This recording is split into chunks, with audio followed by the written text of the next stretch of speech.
तो इतने से मुख में पूरा ब्रह्मांड नजर आया। इतने से मुख, पूरा ब्रह्मांड। अब सोचिए, इतने से मुंह में जो पूरा ब्रह्मांड दिखा सकता है वो कौन है? मनुष्य है क्या?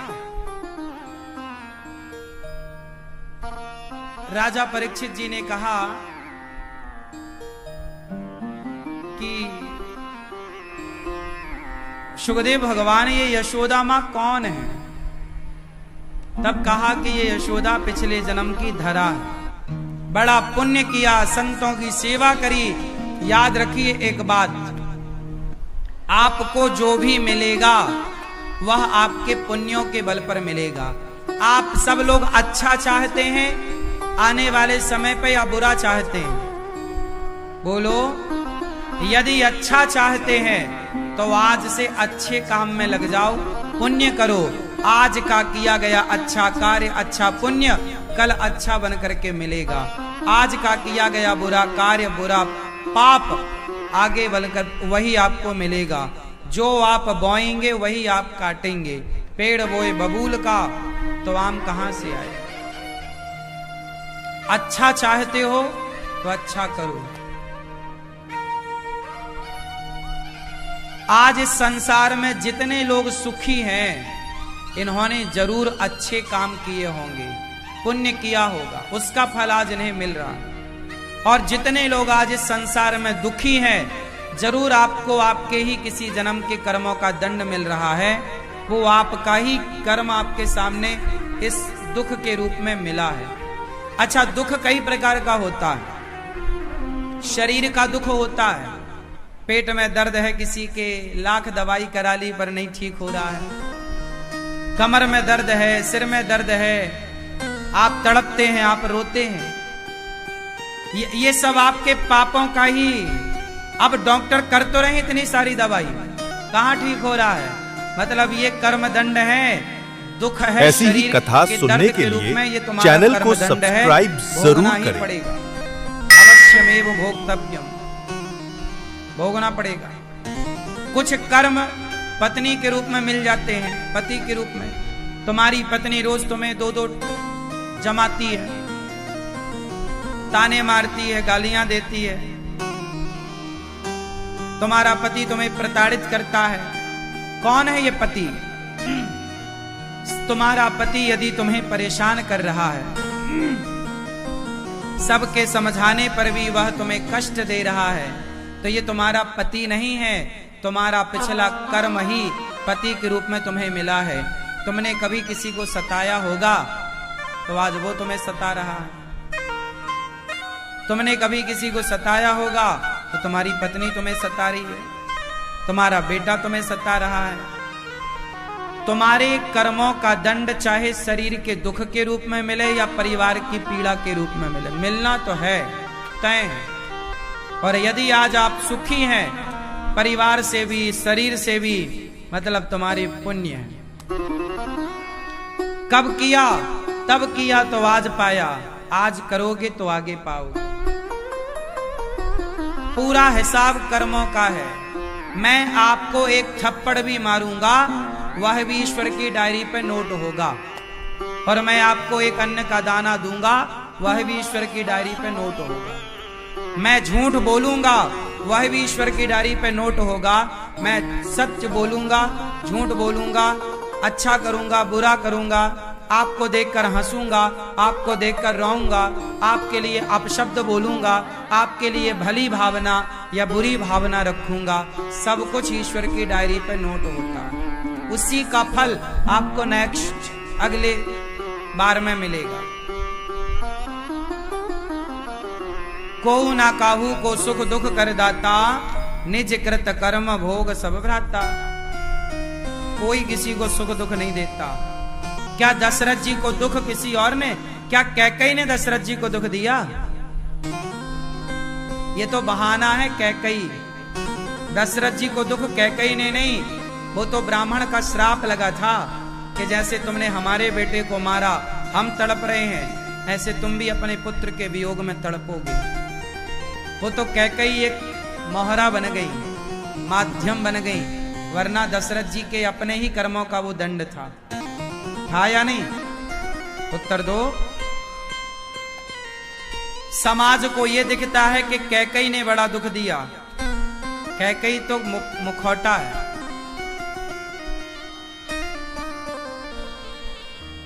ये तो कर्मों का फल मिलना ही था, किसी को माध्यम बना देते हैं भगवान। भीष्म पितामह को बाणों की सैया मिली, तो क्या ये बाणों की सैया कोई किसी अर्जुन ने दी क्या? ना, ये पितामह का ही पापों का दंड था। सांप को फेंका था कांटों के ढेर में, सांप को कांटे चुभे तो इन्हें बाणों की सैया चुभी। भोगना पड़ता है ना साहब। आज कोई अंधा है, कोई लंगड़ा है, कोई बहरा है, कौन है ये लोग? कोई कुछ भी कहे, लेकिन कहीं ना कहीं इनका कर्म इनके साथ जुड़ा है। कोई अमीर है, कोई गरीब, क्यों है? कर्म जुड़ा है। तुम्हारे कर्मों से अमीरी, तुम्हारे ऐसी ही कथा सुनने के लिए चैनल को सब्सक्राइब जरूर करें। तुम्हारा कर्म ही तुम्हें हंसाएगा, तुम्हारा कर्म ही तुम्हें। ये कर्मों की खेती है, इसीलिए तो कहा है ये कर्म भूमि है। कौन सी भूमि है ये? बोलो। यहां तो भैया जो करोगे वही पाओगे। कर्म भूमि में आए हो। अब आप देखो कि आप कर्म कौन सा कर रहे हो।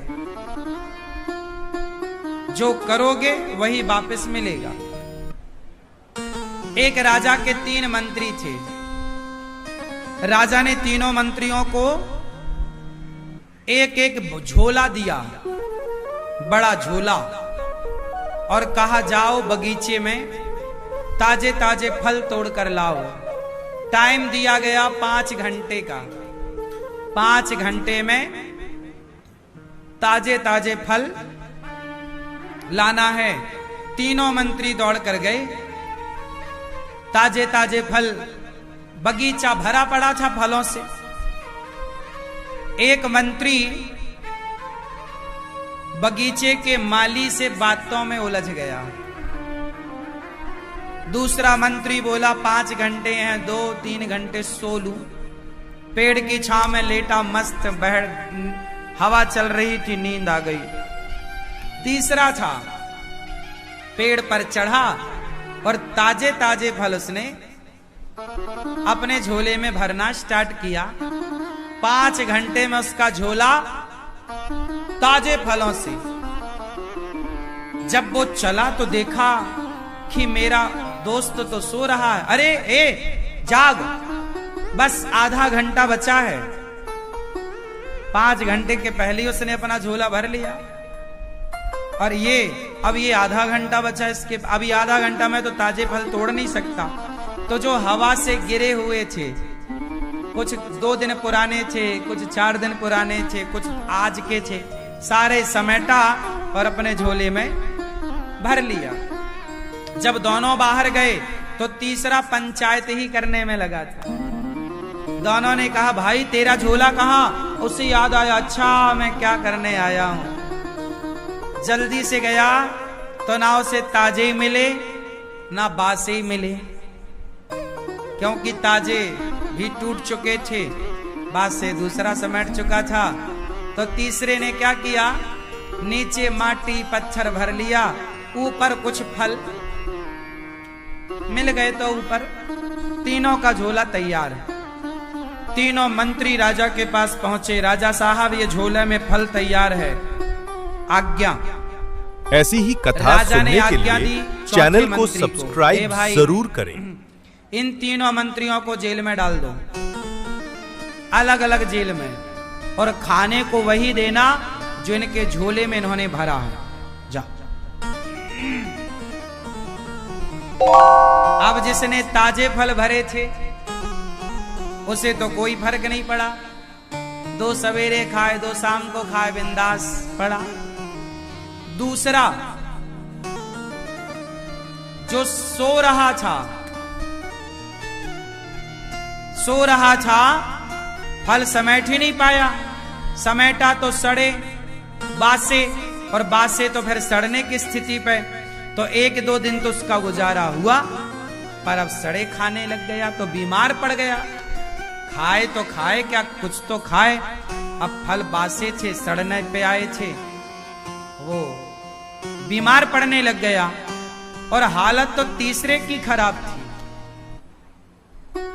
तीसरा 1 दिन के लिए तो फल थे उसके पास, 1-2 दिन, फिर माटी पत्थर उसने भरा, तो माटी पत्थर खाएगा क्या। अब आप लोग उत्तर दो कि वो तीनों में से एक बस सुखी है, जो ताजे फल लाया वो सुखी है, और बाकी दोनों, एक बीमार पड़ गया, एक भूख से छटपटाने लगा, मरने लगा। अब ये बताओ इनके दुख का जिम्मेदार कौन है? उत्तर दो, इनके दुख का जिम्मेदार कौन? ये स्वयं। क्यों? क्योंकि राजा ने समय तो सबको एक सा दिया था। ऐसे ही ये राजा की कहानी नहीं है, ये हमारी और आपकी कहानी है।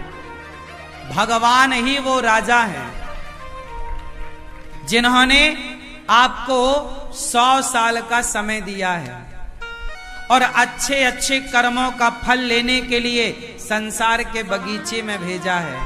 जाओ अच्छे कर्म करके आना। आप लोग अच्छे कर्म करोगे तो जो आप अच्छे कर्म करोगे उसी का फल आपको मिलेगा। और यदि आपने बुरा कर्म किया, जैसे आप लोग अच्छे कर्म करने आए हो, पर आप क्या करते हो, दूसरा मंत्री सो गया था, ऐसे आप लोग भी लड़कपन खेल में खोया, जवानी नींद भर सोया। आप लोग भी बहुत सोते हो। अच्छा कर्म करते रहो, कथा कीर्तन से जुड़े रहो, परोपकार से जुड़े रहो, यही अच्छा कर्म है, क्योंकि यही मिलेगा।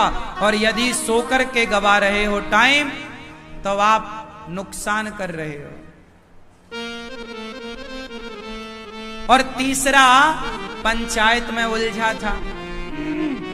जैसे आप लोग पंचायत करते हो, 2-2 घंटे बतख्याव करते हो, 2-2 घंटे प्रपंच करते हो। हमारी माताएं तो दिन भर प्रपंच में लगी रहती हैं,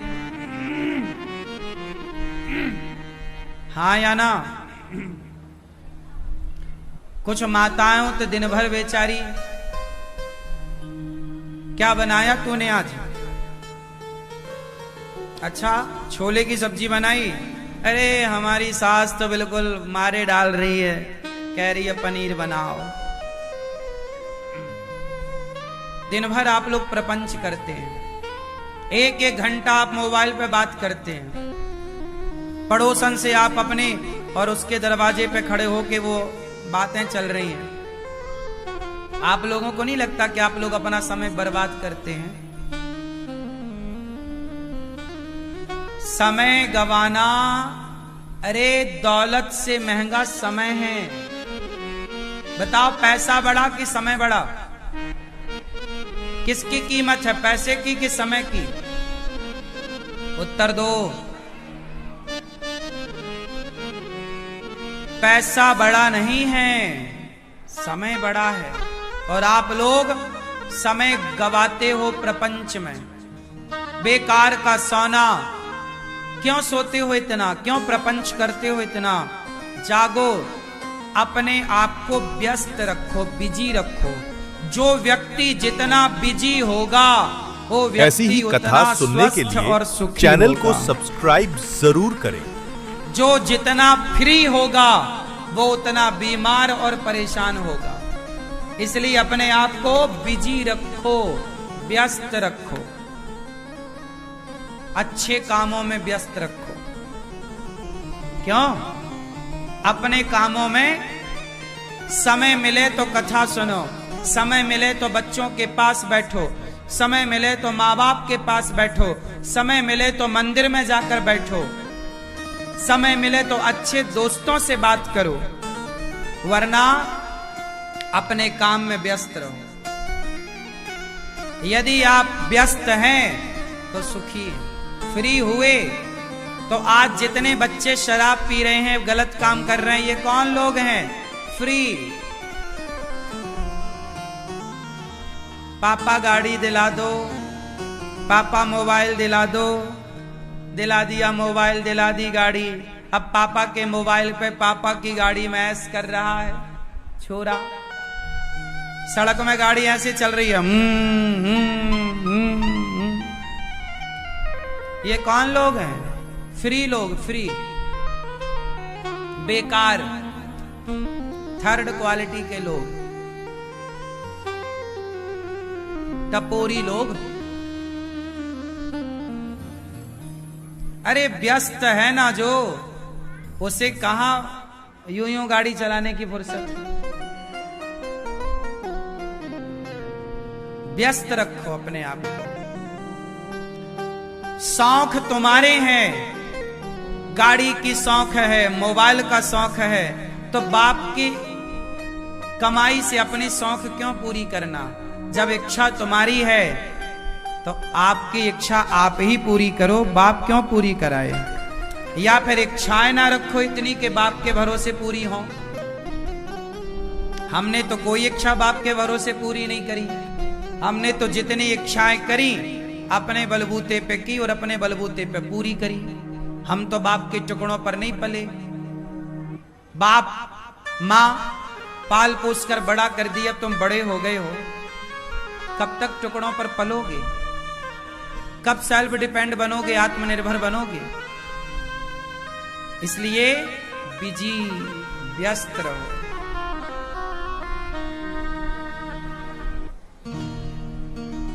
परोपकार की भावना बनाए रहो।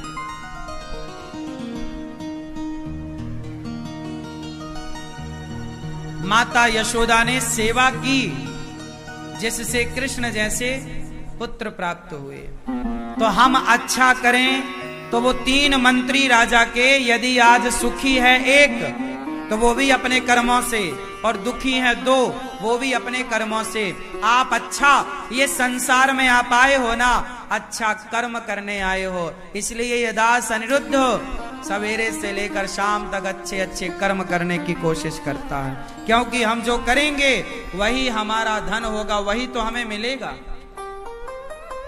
और आप लोग सोने में, प्रपंच करने में टाइम वेस्ट करते हो, क्यों?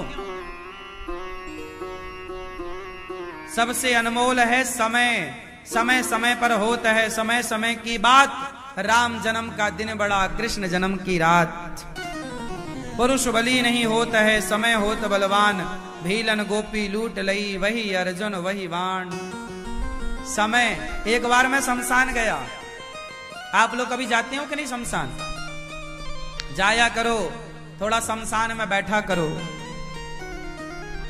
शमशान अच्छी जगह है। एक दिन अपने को चलना ही है, तो अभी से अभ्यास बनाओ जाने आने का। एक दिन मैं शमशान गया, मजाक नहीं कर रहा हूं, बिल्कुल रियल। तो मैंने शमशान में एक बहुत बढ़िया बात देखी, लिखी हुई। शमशान में लिखा था कि सुनो, समय के पास इतना समय नहीं है कि वह आपको दोबारा फिर से समय दे सके। समय के पास, बोलो, समय के पास इतना समय नहीं है कि वह फिर से आपको समय दे सके। क्या मतलब हुआ इसका? आप बताओ क्या मतलब हुआ? समय के पास इतना समय नहीं है कि वह आपको फिर से समय दे सके। वक्त के पास इतना वक्त नहीं है कि वह आपको फिर से वक्त दे सके। ये जो वक्त मिला है, समय मिला है ना, बार बार नहीं मिलता। सदुपयोग कर लो, समय भी आपको फिर से समय ना दे पाएगा। ऐसी ही कथा सुनने के लिए चैनल को सब्सक्राइब जरूर करें। सदुपयोग करो, हर क्षण को संभालो, हर क्षण का सदुपयोग हो, हर श्वास का सदुपयोग हो। आपकी सांसें कहाँ खर्च हो रही हैं, आपका टाइम ज्यादा कहाँ वेस्ट हो रहा, बचाओ, अच्छे काम करो शरीर से। ये जीवन आज है कल रहेगा, कोई गारंटी नहीं। अनिरुद्धाचार्य आज है कल रहेगा, इसकी कोई गारंटी नहीं। जब तक है अच्छे काम कर लो, मर जाएंगे तो फिर चाह करके भी नहीं कर पाएंगे। जीते जी हम सब कर सकते हैं, मरने के बाद क्या? बोलो, मरने के बाद ना कोई बेटा रह जाएगा, ना कोई पत्नी, ना कोई परिवार। मरने के बाद फिर पलटकर आदमी देखता ही नहीं है कि कौन रो रहा है हमारे लिए, कौन हंस रहा है हमारे लिए। सारे रिश्ते नाते तब तक के हैं जब तक प्राण है, प्राण गए सारे रिश्ते नाते खत्म। उलझे ना रहो संसार में, आगे की भी तैयारी करो, जाना तो पड़ेगा।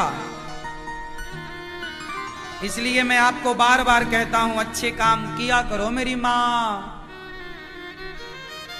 ये शरीर मिला है भलाई के लिए, कर लो।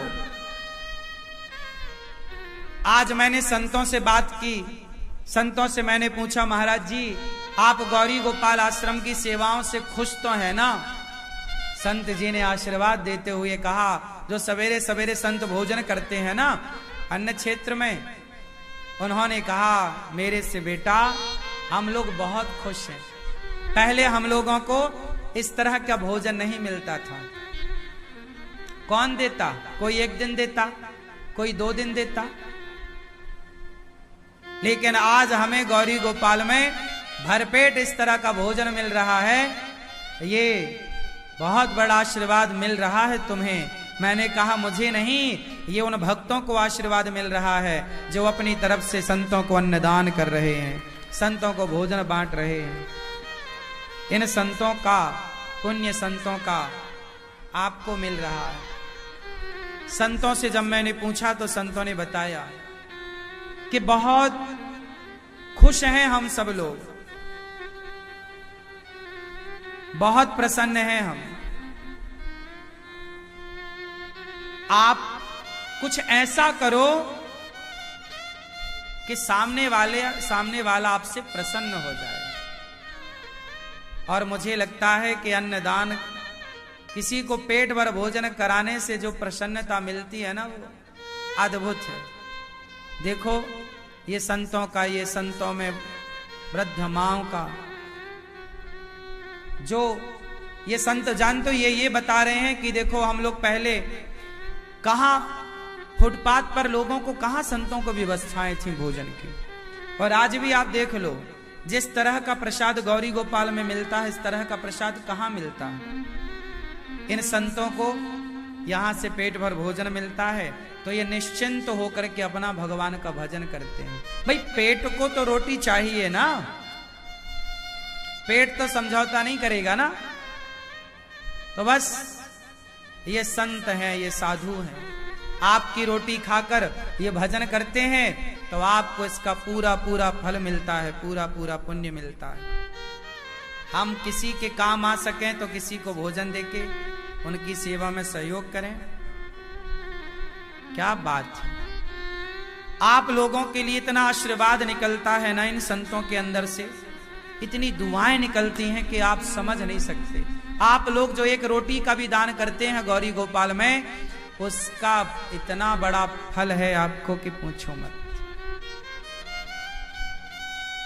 मां यशोदा ने अन्नदान दिया तो कृष्ण जैसा बेटा पाया। एक दिन मैया यशोदा ने लाला को ऊखल में दूध पिलाया और सुला दिया। कन्हैया जागे तो मैया के पास गए, मैया मैया भूख लगी है। मैया मथानी से दही मंथन कर रहे हैं, भगवान ने पकड़ लिया, मां भूख लगी है। सोचिए, जो जगत को तृप्त करने वाला भगवान है वो यशोदा मैया से कहता है बड़ी भूख लगी है। मैया ने अपना दूध पिलाया। आज मैया जगत के पालनहार को तृप्त कर रही हैं। और जब मैया ने अपना दूध पिलाया तो चूल्हे पर चढ़ाया था दूध कन्हैया को पिलाने के लिए।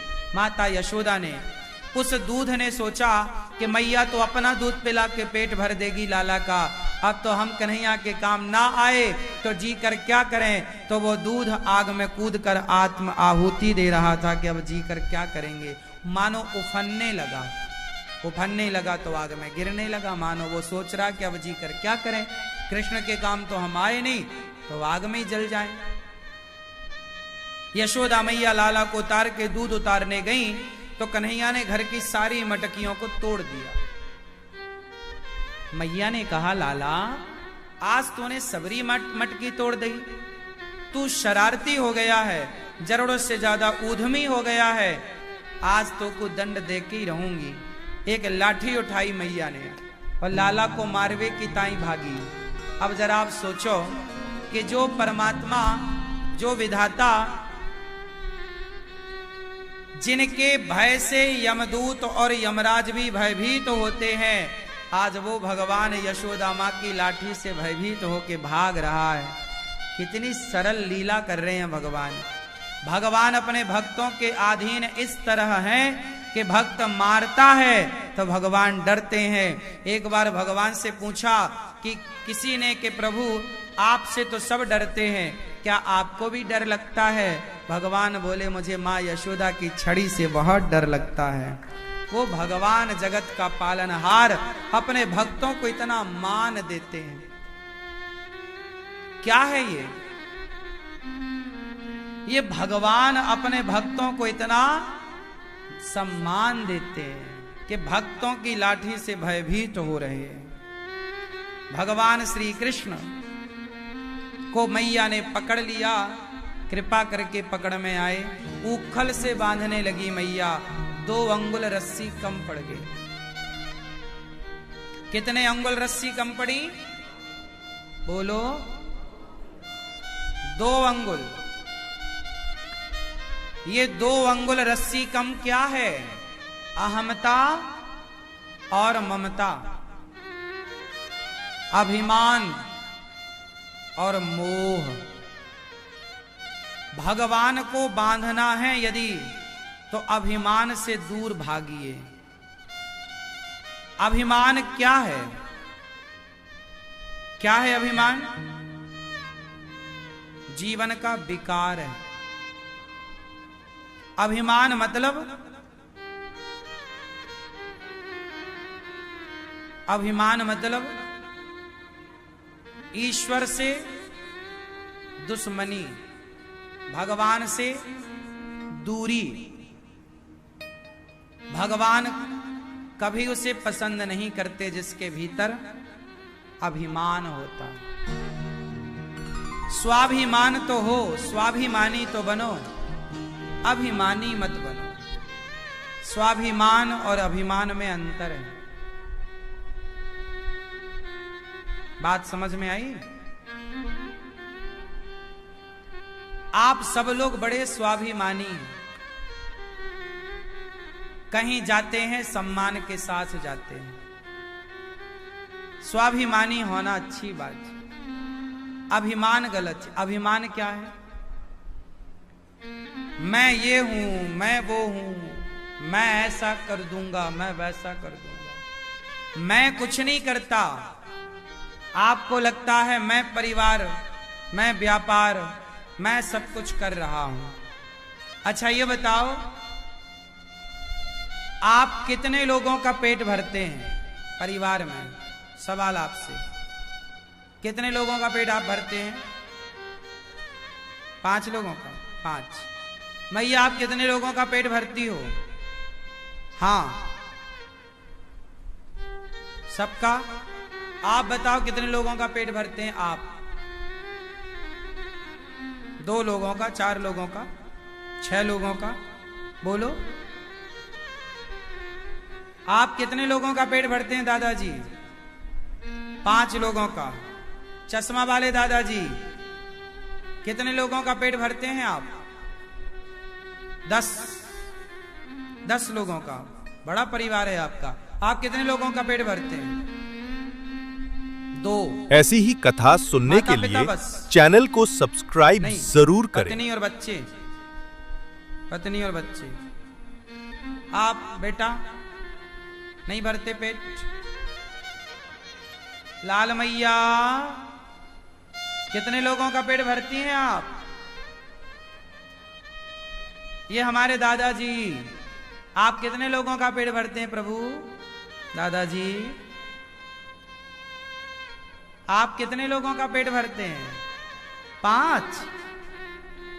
और पीछे वाले भक्त, ये सफेद शर्ट वाले और सफेद मूंछों वाले दादाजी, कितने लोगों का पेट भरते हैं आप? देखो, आप लोगों ने कहा कि मैं 2 लोगों का, मैं 10 लोगों का, मैं 5 लोगों का पेट भरती हूं या भरता हूं। क्या ये अभिमान नहीं है? क्या आप पालनहार हो? बोलो, क्या आप में से कोई भी पालनहार है किसी का? क्या आप किसी के पालनहार हो? सबके पालनहार जब भगवान हैं, तो तुम ये क्यों कहते हो कि मैं पेट भर रहा हूं? ये घमंड लेके क्यों चलते हो कि मैं किसी का पालन कर रहा हूं? ये भी तो एक अभिमान है। इसी अभिमान को जब छोड़ दोगे कि मैं कुछ करता हूं, नहीं हे प्रभु, मैं नहीं, सब कुछ आप करते हैं। मेरे परिवार का पेट मैं थोड़ी भरता हूं। मेरी क्या ताकत कि मैं किसी का पालन करूं? पालनहार तो, यदि आप अपने को पालनहार मानते हैं तो ये अभिमान है। इस अभिमान से बचना है। हम पालनहार नहीं, हम सबके पालनहार।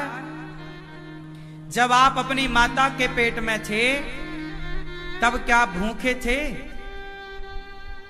जिसने माता के पेट में भूखा नहीं मरने दिया, वही विधाता इस जगत में भी आपको भूखा नहीं मरने देगा।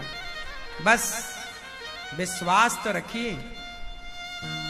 अच्छा ये बताओ, आपके कितने मुंह है? मुख, आपका पहला मुख क्या है? सवाल आप सबसे, आपका पहला मुख क्या था? पहला मुंह क्या था?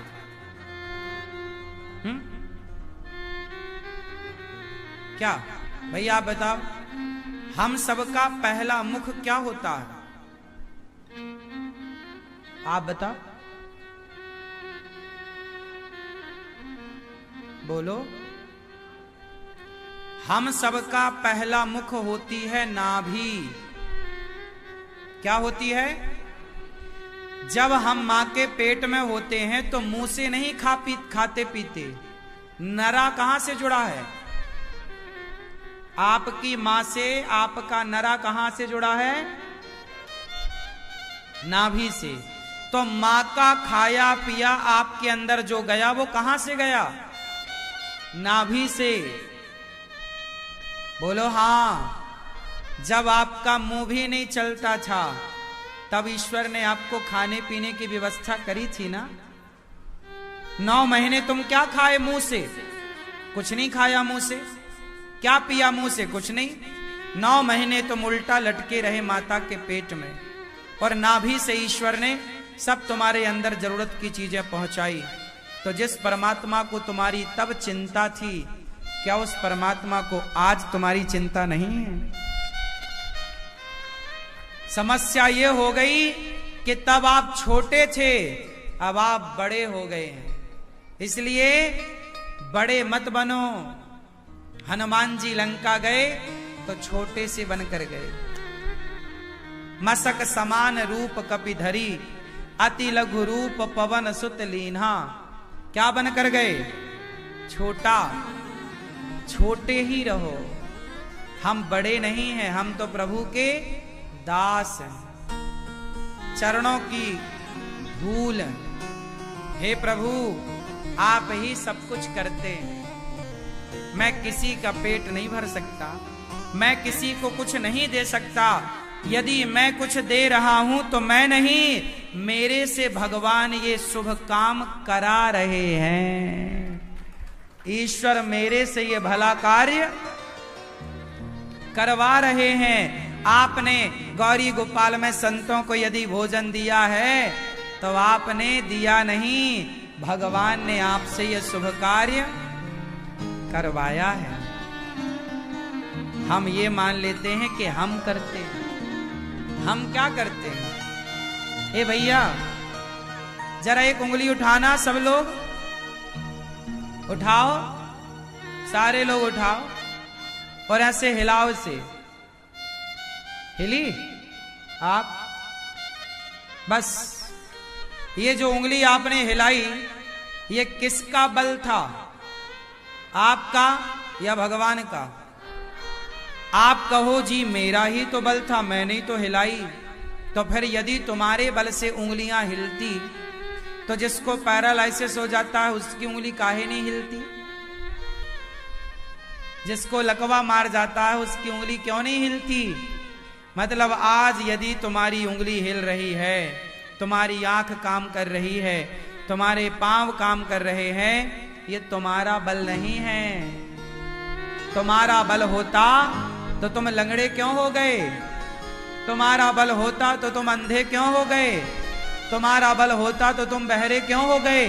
बुढ़ापे में आदमी को कम सुनता है, बुढ़ापे में कम दिखने लगता है। कहां चली गई रोशनी? तुम्हारी थी तो तुम बचा के रखते ना। मतलब शरीर तुम्हारा, तुम नहीं चला रहे हो।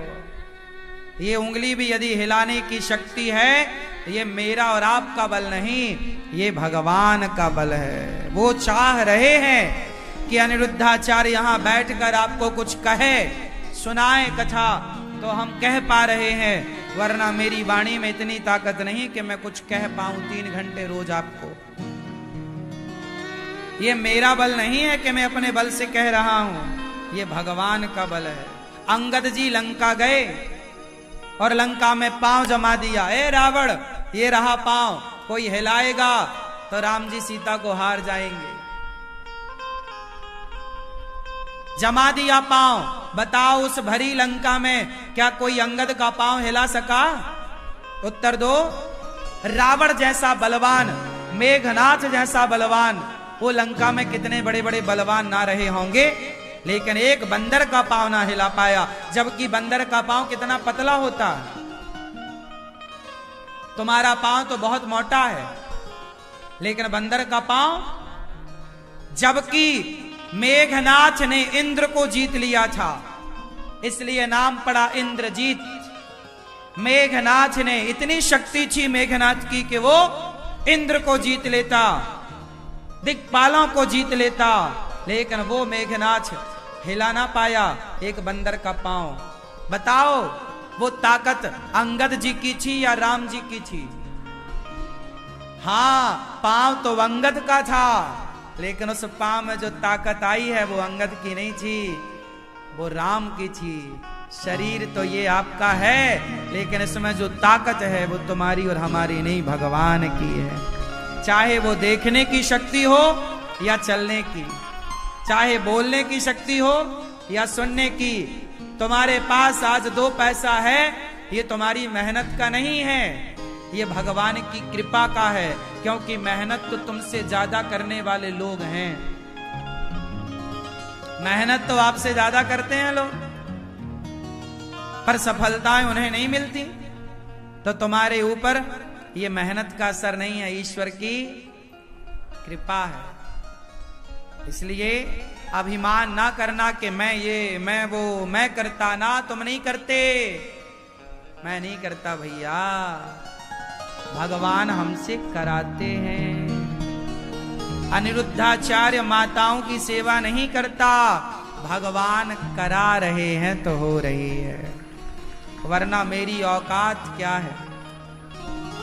एक पग मैं चल नहीं सकता, मैं एक पग भी यदि चलता हूं वो ताकत मेरी नहीं, ईश्वर चला रहे हैं। मैं खड़ा भी नहीं हो सकता। मैं अपनी बताऊं ना, मैं आज के कुछ वर्ष पहले 2013 और 14 की घटना है। मैं 2014 में ऊपर 2 मंजिला छत से गिर गया था, हड्डी टूट गई थी, कोल्हू। मैं डॉक्टर के यहां गया, मुझे याद है भैया 2 महीने तक मैं बिस्तर में जस का तस चित्त पड़ा रहा, करवट लेने को तड़प गया था। मैं बगल वाले से कहता भैया जरा तुम सीधा लेटो और बैठो जरा, वो बैठ जाता, तो मुझे लगता यार ये कैसे बैठ जाता है। मतलब जब मैं 2 महीने बाद जब डॉक्टर ने बोला अब आप बैठो, तो मैं अपने से बैठ नहीं पाया था। 2 लोगों ने मुझे ऐसी ही कथा सुनने के लिए और चैनल को सब्सक्राइब तो जरूर करें। रहा, छोड़ा तो मैं गिर जाता था। मैं अपनी करूं बात, दूसरों की क्या करूं। 2 महीने कोई बिस्तर पर पड़ा हो तो बैठने की ताकत नहीं रह जाएगी। मैं इसका गवाह हूं। मुझे हड्डी टूटी, ईंट लटकाई डॉक्टर ने घुटनों में वो डाल के, 2 महीने तक लटकी रही। तड़प गया था बैठने को। आज ये बैठने की जो शक्ति है ना, ये मेरी नहीं है। आज मैं बैठा हूं तो मेरे भगवान के बल पर बैठा हूं। अंगद ने जैसे पांव जमाया तो राम के बल पर। आज मैं आपके बीच में कुछ कह रहा हूं, बैठा हूं, ये मेरी औकात नहीं है, मेरा बल नहीं, ये भगवान का है। मैं जानता हूं आप लोग मानो ना मानो, भगवान करे आप कभी बीमार ना पड़े, भगवान करे आप कभी हॉस्पिटल ना जाएं, लेकिन मैं रहा हूं ना तो मुझे बहुत अक्ल है, उस बात की समझ है। एक कदम चलना क्या होता है साहब, ये मैं जानता। मैं बैसाखी लेके चला कुछ दिन, 2 बैसाखी, दोनों यहां बैसाखी लगा के मैं चलता। एक पग चलने की कीमत मैं जानता हूं।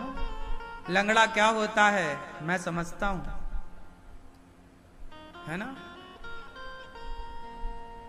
मेरे जैसा गूंगा, क्या बोलने की ताकत थी मेरी। मुंह कम करोति वाचालम पंगुम लंघयते गिरिम यत कृपा तमहम वंदे परमानंदम। लोग कहते हैं कि भगवान कहां हैं, तुम अंधे हो तो हम क्या करें साहब। मैं तो पग पग पर अपने कृष्ण का अनुभव करता हूं कि मेरे पग पग पर मेरे कृष्ण मेरे साथ। पता नहीं लोग क्यों नहीं देख पाते, क्यों नहीं उस कृपा को महसूस कर पाते। मेरे जैसा गूंगा, क्या ताकत थी बोलने की। आज यदि आपके बीच में बैठ के बोलने की शक्ति है तो क्या ये मेरी शक्ति है ना, मेरे भगवान की शक्ति है। उन्होंने मुझे आपके बीच में बैठकर 2 अक्षर 2 शब्द बोलने के लायक बनाया। किसने? उन्होंने ही तो बनाया है। मुझ जैसे लंगड़े को चलना सिखा दिया। जब भगवान कृपा करते हैं ना भैया, तो गूंगा भी बोलता है, और वो गूंगा मैं हूं। मैं इतना पढ़ा लिखा नहीं हूं, इतना कुछ मैं जानता नहीं हूं। आज आपकी सेवा यदि शब्दों से हो रही है तो मुझ गूंगे को यदि शब्द देते हैं तो मेरे भगवान ही तो दे रहे हैं। कौन है? तुम मानो ना मानो, मैं तो जानता हूं ना। मेरे जीवन में इतना सारा घटित हो चुका है। आज 33 वर्ष की आयु में इतना मैं पीछे जाऊं तो इतना कुछ घटित हो चुका है, और मेरे जीवन की उन घटनाओं ने मुझे इतना कनेक्ट कर दिया भगवान से, इतना पक्का रिश्ता जोड़ दिया है कि क्या बताएं, टूटे से भी ना टूटेगा। लोग कहते हैं मैं 25 फीट ऊपर से गिरा था, मर भी तो सकता था ना, क्यों नहीं मरा? हड्डी ही क्यों टूटी पांव की, और एक ही पांव की कोलू टूटा था। अरे भैया मैं ऊपर से गिरा था, 25 फीट लगभग ऊपर था, पांव टूटा था। यदि रीढ़ की हड्डी में क्रैक आ जाता, यदि सिर के बल गिरता, तो मतलब ईश्वर को बचाना था। यदि मुझे वो कष्ट मिला ना, तब मुझे लगा कि मैं इतना, उस समय में बिस्तर पे ही मलमूत्र करता था। मुझे याद है वो दिन, याद है बिस्तर पे ही किस तरह मलमूत्र करना, वो कितना दर्दनाक है, कितना खतरनाक है वो पल, वो मैं जानता हूं।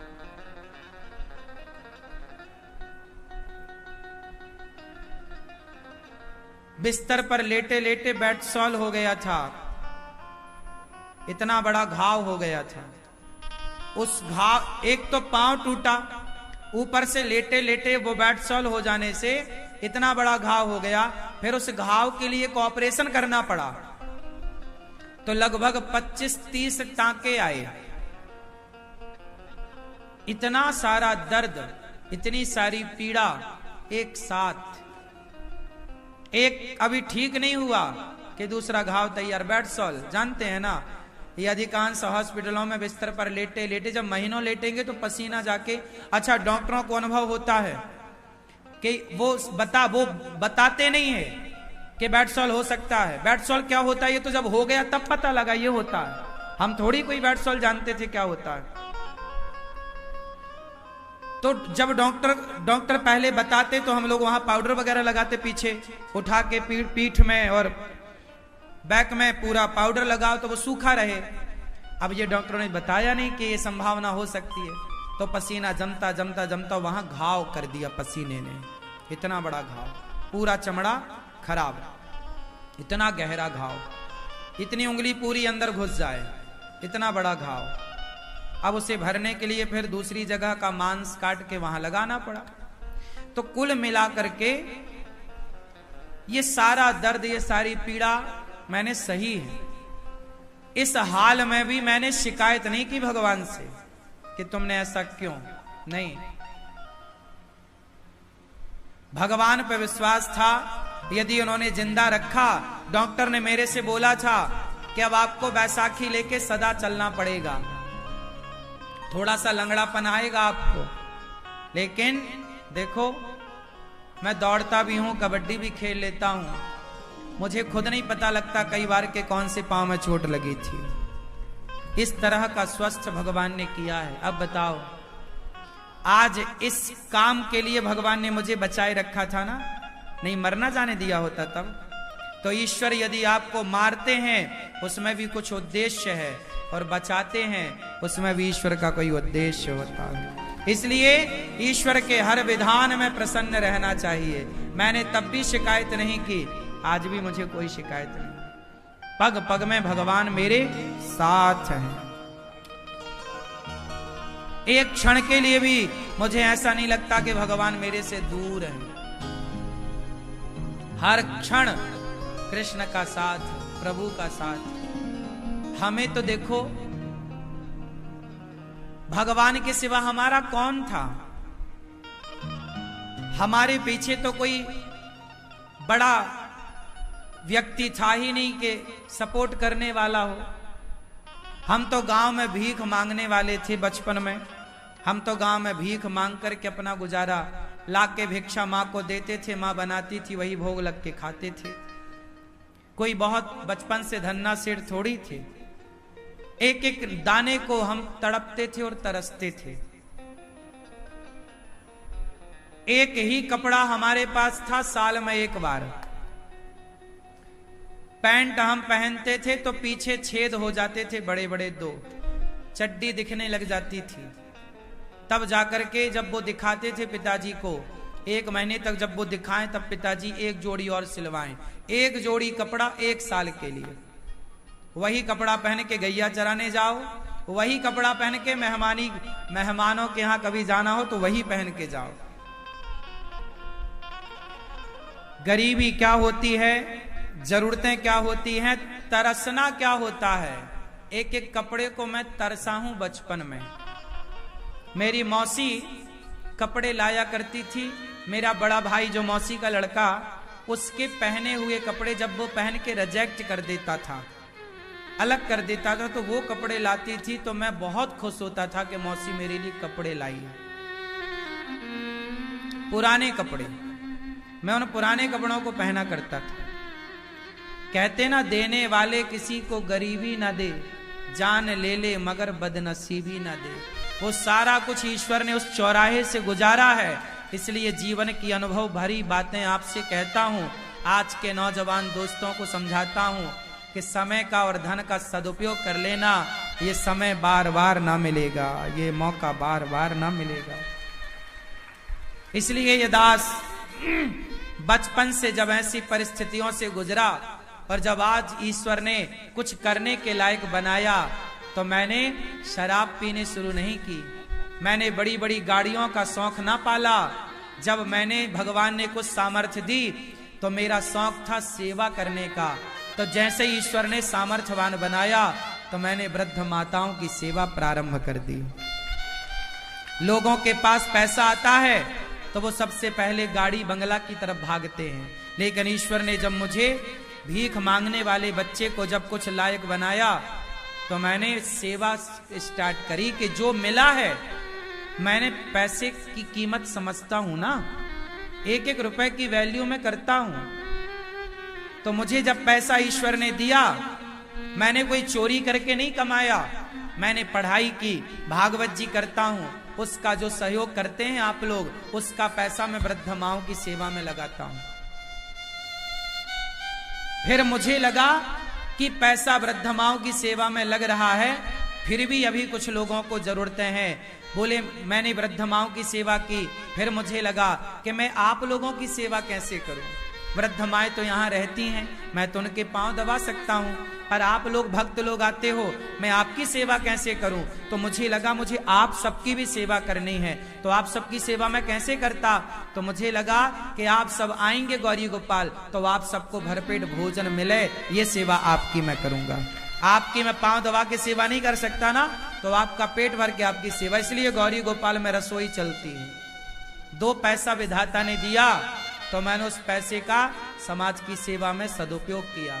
मेरी उम्र के लड़के देख लेना बाजार में शराब पी रहे, मेरी उम्र के लड़के क्लबों में जा जाके, थिएटरों में जा जाके डिस्को कर रहे हैं। जिस उम्र के लड़के सड़क में उल्टी सीधी गाड़ियां चला रहे हैं, उस उम्र में ये माओ के पांव दबाकर समाज को क्या प्रेरणा नहीं दे रहा है?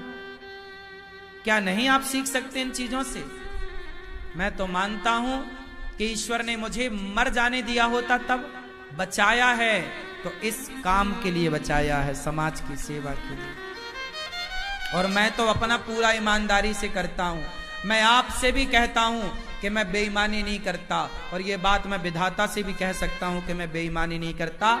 जितना मुझे आप सहयोग करते हैं, एक एक रुपए समाज की सेवा में खर्च होता है। 30,000 लोग यहाँ भोजन करते हैं, आप अपनी आंखों से देख सकते हैं। कुछ भी छिपाया नहीं मैंने आपसे, जो कहता हूं वो करता हूं। बेईमानी करनी होती तो आज कौन इतनी बड़ी लंगर की सेवा कर रहा है? कौन किसी खबा, तुम्हारे घर में 4 मेहमान आ जाए तुम्हारा सर गर्म होने लग जाता है। तुम्हारे घर में 4 मेहमान जरूरत से ज्यादा आ जाएं तो आपकी व्यवस्थाएं बिगड़ जाती हैं। और यहां तो पता ही नहीं कि रोज कितने लोग आएंगे, सबके लिए दरवाजे खुले हैं। आपको नहीं लगता कि आपका ये भाई, आपका ये बेटा समाज के लिए एक अच्छी प्रेरणा दे रहा है? इसलिए मैं जो बातें कहता हूं ना, वो मैं जीवन का सार कहता हूं। ये आज के बच्चे नहीं समझेंगे। अभी कहावत सुनी होगी, जस जस भीगे कामरी, कामरी मतलब कंबल, जस जस भीगे कामरी तस तस भारी होए। कंबल को जितना गीला करोगे उतना वजन बढ़ेगा। उम्र जैसे जैसे बढ़ती है, जीवन में जितना व्यक्ति स्ट्रगल करता है, उसका अनुभव उतना ज्यादा होता है। मेरे जीवन में मेरे भगवान ने मुझे सब कुछ दिया, दुख भी दिया तो सुख भी दिया। गरीबी से स्टार्ट किया तो आज यहां लाकर बिठाया। मैं इसलिए कभी नहीं कहता कि ये सब कुछ मेरा है। आपको एक बात और मैं सच्ची बताऊं जो मेरे दिल की है। मैं अपने आप को केवल गौरी गोपाल भगवान का एक छोटा सा नौकर समझता हूं। इस पूरे आश्रम की व्यवस्थाएं, चाहे वो वृद्ध माओ की हो, अन्य क्षेत्र की हो, यहाँ के मालिक हैं गौरी गोपाल भगवान, और मैं उनका एक नौकर हूं। मैं आपको बता दूं, मैं रोज हिसाब भगवान को देता हूं कि प्रभु आज इतना आया, इतना खर्चा हुआ, ये रहा आपका हिसाब, आप जानो और आपका काम जाने। मैं तो आपका नौकर ठहरा। मैं मालिक नहीं बनता, ना मालिक हूं। मेरे अंदर मालिक की कोई फीलिंग है ही नहीं। मेरे अंदर नौकर वाले भाव हैं कि मैं मालिक, भगवान मालिक हैं, मैं इनका नौकर हूं। इसलिए यहां जो कुछ हो रहा है वो करने वाले गौरी गोपाल भगवान है। बस मेरी मां, आप लोगों से ये सारी बातें मैंने सिर्फ इसलिए कही कि किसी भी चौराहे पे खड़े होना, घमंड मत करना। मेरा और तुम्हारा कुछ भी नहीं है। मेरी कोई हैसियत नहीं है, मैं कुछ भी नहीं हूं, कुछ भी। हमारी और आपकी संसार में औकात क्या है?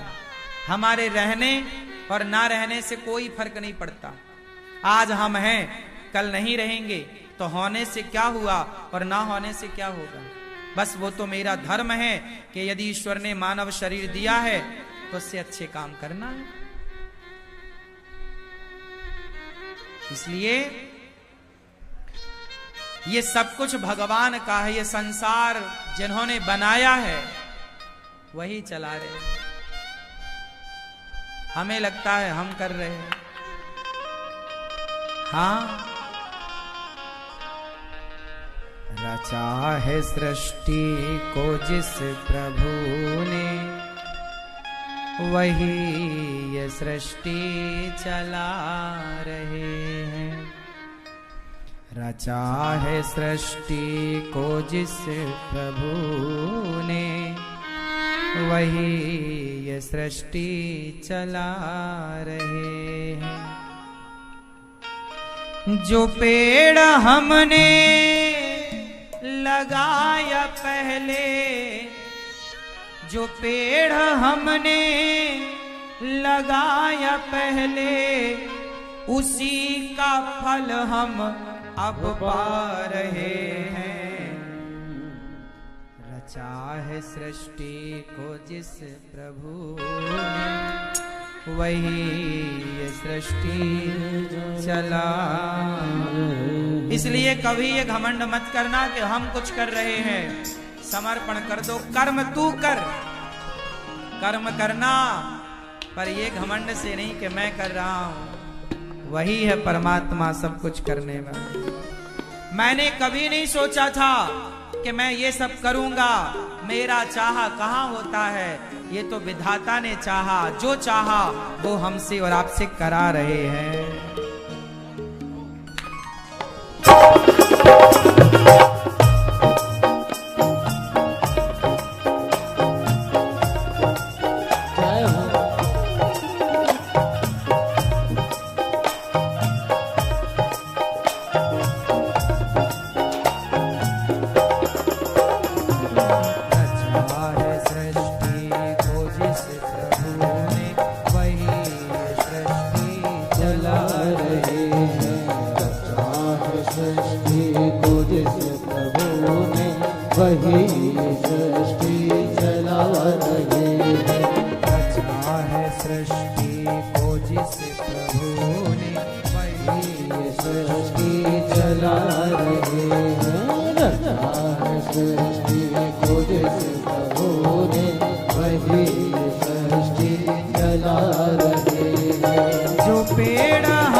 भेजा जगत में जाना, जिन्होंने भेजा जगत में जाना, तय कर दिया लौट के